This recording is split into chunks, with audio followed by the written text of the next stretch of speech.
Office దగ్గర రంపచోడవరంలో పనస చెట్టు ఉందంటే అక్కడ పనసకాయ కోసిచ్చారు నిన్న. ఆఫీసు కోసిస్తే మా ఆయనగారు తీసుకొచ్చారు. ఈ కాయ కొయ్యటమే పెద్దదంటే మళ్ళీ ఇందులో తొనలు బాగున్నాయన్నీ బాక్స్లో పెట్టి కొంచెం కొంచెం కట్ అయిపోయినాయి అలాంటివి తీసి ఇవి మళ్ళీ త్వరగా తినేదనమాట. తినకపోతే పాడైపోద్ది. కొంచెం బాగున్న తొందరని ఎవరికైనా ఇవ్వాలనుకుంటే పంచి పెట్టుకుని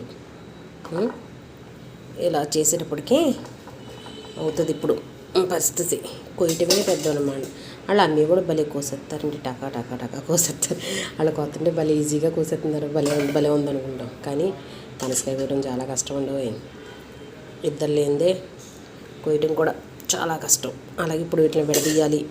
ఒకరికి ఇవ్వకపోతే బాగోదు. అపార్ట్మెంట్లో 4 తొనలు ఇచ్చినా అందరికి ఇవ్వాలి. అందరూ బాగుంటారు కదా, మరి ఒకరికి ఇవ్వకపోతే బాగోదు.